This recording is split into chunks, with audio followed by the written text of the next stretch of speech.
Good morning.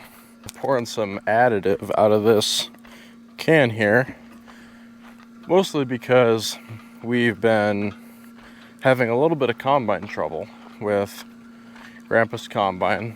It's been puffing a little bit of white smoke here and there. So our first thought was to go just run some injector cleaner through it, because you can always end up having something just clog up there and cause a little bit of smoke. So we've got all of the additive put in the red dye diesel, and we're pumping, just recirculating it here so that it'll kind of get all mixed up well.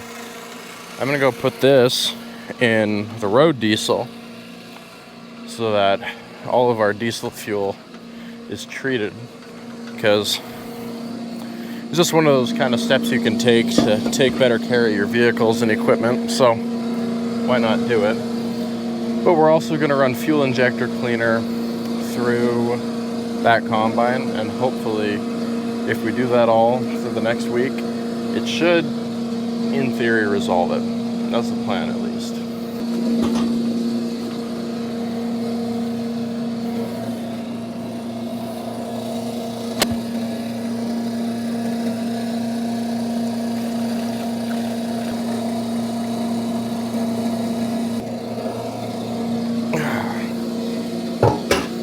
All set.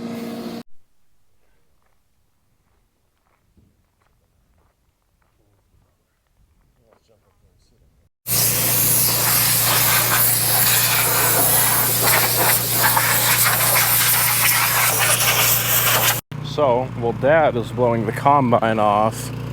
I think we're only doing the one combine. I don't think the other one's been cutting really long enough to need it yet. But I am gonna get the rest of the wheat off the grain cart like yesterday, pop it into the truck, run it up the auger, and that'll just be another one of our bases covered. So yeah, let's go do that.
Well, Dad just gave me some very unfortunate news regarding Grandpa's combine.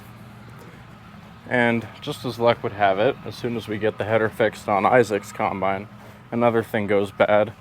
The valve body, or valve block, whatever you want to call it, for the main hydraulics on that machine has a hairline crack in it now.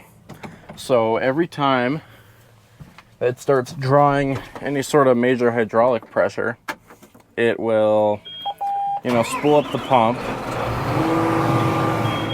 and then subsequently shoot hydraulic fluid out of a little hairline crack in the block. So that machine is no good until they get a new block located, purchased, and then out here and put in. Installing it won't take very long. It's a pretty easy piece. You just uncouple all your hydraulics, electronics, pull it off, pop the new one on, reverse. Pretty simple. But Ben is out raking hay because we had a little bit of second cutting, so it's up to me to go help keep Isaac from being too full and keep the grain moving. So that's what we're gonna do today. Yeah.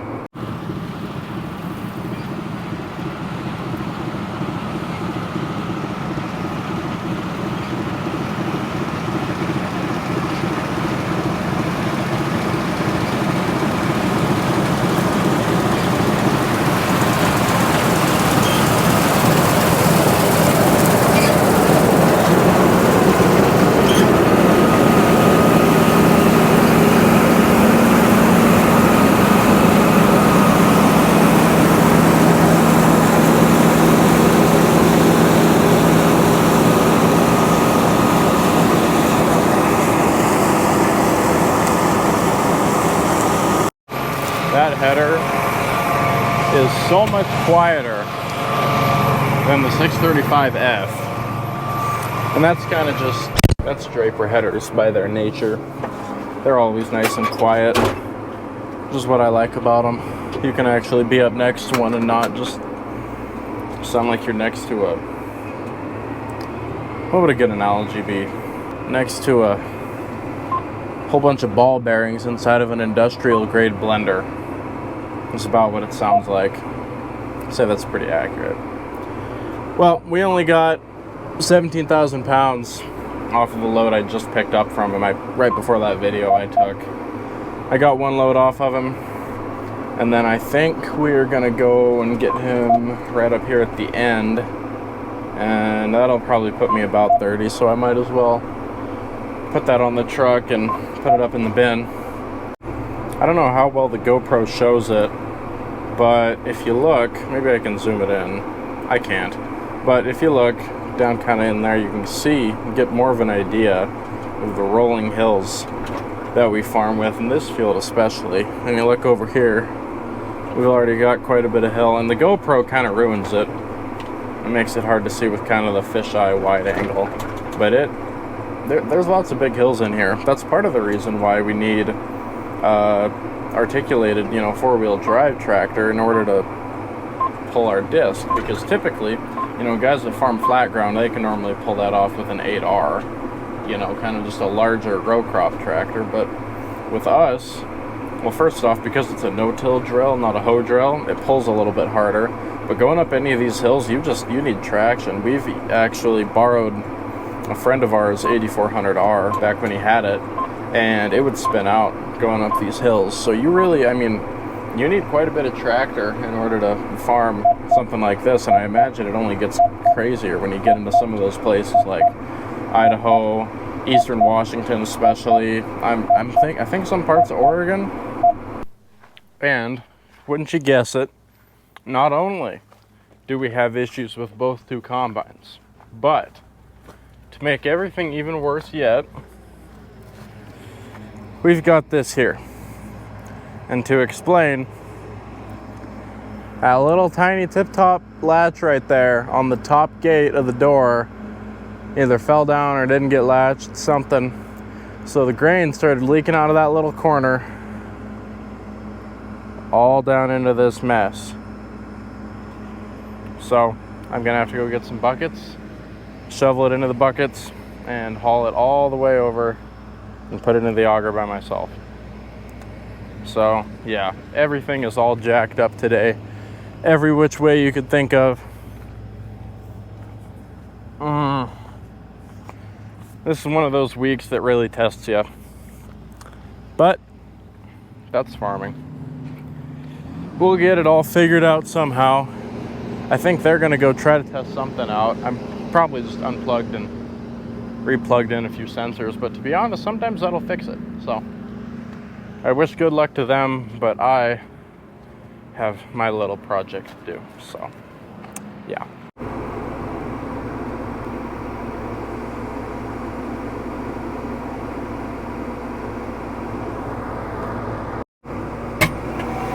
Come to get your lunches? Huh? Come to get the lunches? Yep. Well, there you go. Don't forget yours. I guess I'll let you eat it. I was thinking of chomping down on it.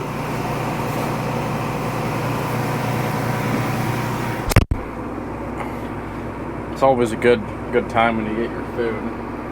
Probably one of the more gratifying things when you're cutting. I don't know how easy it is to tell. You can kind of see it better right over there. But we're running into a little bit of green wheat kind of in this bottom here where the water tends to settle. And Isaac was just barely moving and his tailing's plugged up. So you're just gonna have to get out, open it up, run it, close it back up, and then it'll be good. But if you look, this over here is kind of a better idea of how you want your chaff spread to look. But if you look right there behind him, it's really, really thick because it's so much tougher with the higher moisture that his knives aren't quite chopping it up quite as well, and so he's just throwing out big old clumps instead of, spreading finer chaff like you typically would.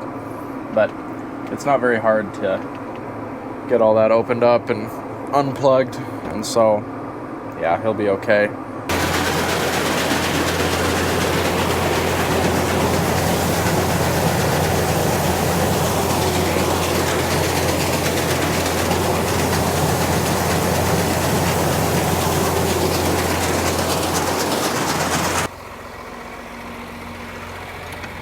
Okay.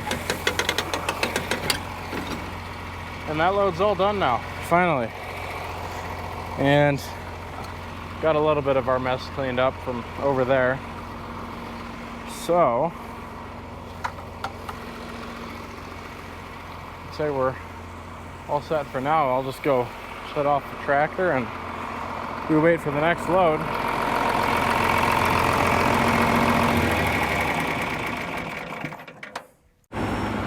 And wouldn't you know it, another thing wrong with the combine. Something different now, but it's got a pretty good hydraulic leak. If you look, you can see it hanging down there, and you can see the hose is all wet. So we just got another problem on our hands. I'm not trying to sound like one of those people by saying this, but my dad might be one of the most impressive people I know. I don't know if you can see, but he's sitting up in the engine bay of that combine with it revved all the way up in this heat, running and actually harvesting just to look. And granted, well, it's not actually harvesting, he's not running any wheat through the machine, but everything's engaged. And he's sitting in there so that he can diagnose that hydraulic leak. I mean, gosh, I don't even know if I could bring myself to do that.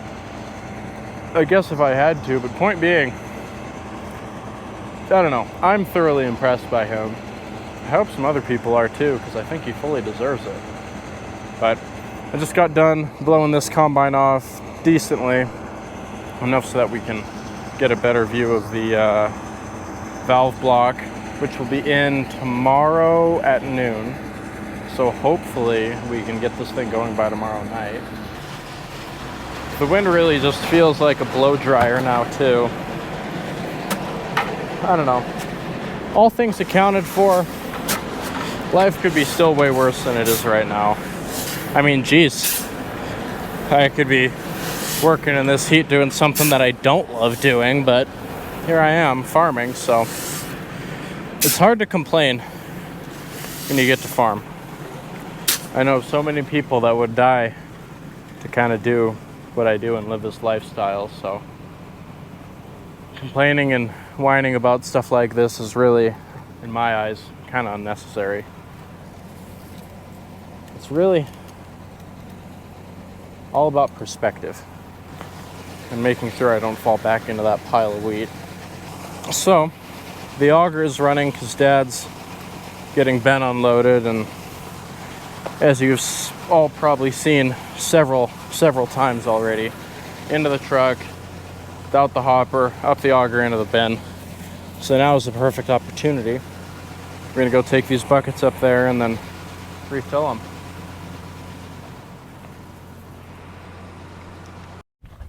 Well, I decided it was too hot to go and clean up the rest of that grain. I'll just do it tomorrow morning, or maybe this evening, but sometime when it's cooler, because I'm really in no rush. But I'm gonna shove the camera in my back pocket. I'm gonna climb up there and get an idea of how full this bin is, because that one already is filled up. It had a little bit in it, but it's all filled now, so we've got a hunch this one's gonna be ready pretty soon as well. So let's go check it out.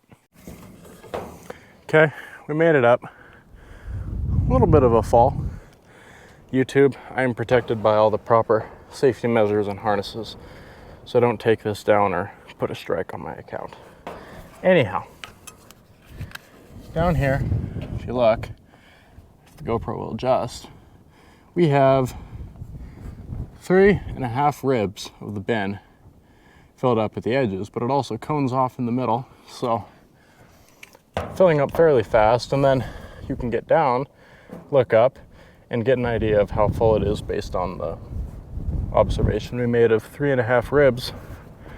But it's getting windy, and staying up here with only one hand because you're holding the GoPro gets kind of sketchy. So I'm gonna put the camera down and go back down the ladder. So to better illustrate how full this bin is, if you look, you can count the ribs from the top. So we have 1, 2, 3.5. So it's halfway up there. So I'd say we're a bit over halfway, sitting right about there with it kind of coning up a little bit in the middle. So we probably still have another day of cutting, maybe a little less if we get both machines going, but we're filling up bins quick, and these two even bigger ones are up next. But now we just sit here, wait for the cart to get back and unload it.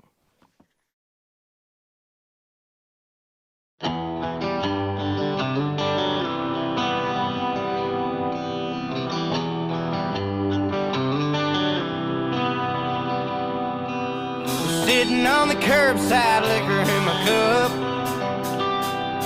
Well, she says goodbye and the phone hangs up. And it's kinda got me feeling some type of way, like a sinner left sitting on Judgment Day.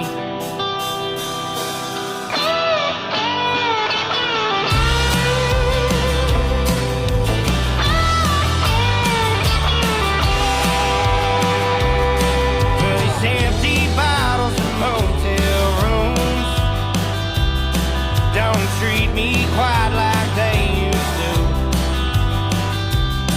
and the company man still treats me well, paying for a glorified prison cell. Yeah, when she comes, she goes, and she always says goodbye, and I give anything just to be by her side. Got a bottle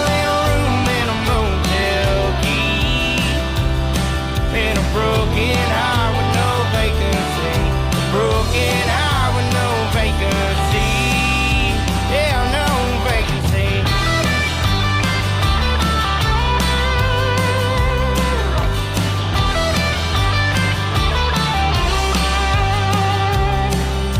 Said she'll call me around 8:30. Been a damn long day, don't wait up too late. Sitting like a prisoner in these four walls, watching basic cable, drinking alcohol. But she comes, she goes, and she always says goodbye, and I give anything just to be by her side. Got a bottle in a room and a motel key, and a broken heart with no vacancy, broken heart with no vacancy, yeah, no vacancy.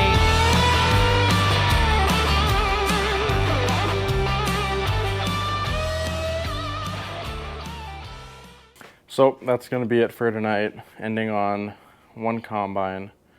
Unfortunately not two like last night, but tomorrow night we should be going out on two.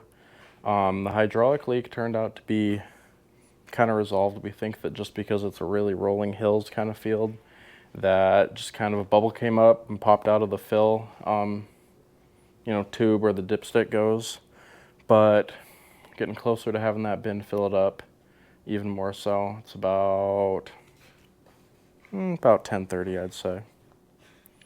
10:30, and we're just ready to be done. We've got a lot of odd job stuff to do tomorrow, getting the other combine going, and we're going to be moving bins and stuff. So yep, lots more fun stuff coming up in the future. I hope you guys enjoyed this video as much as the last one.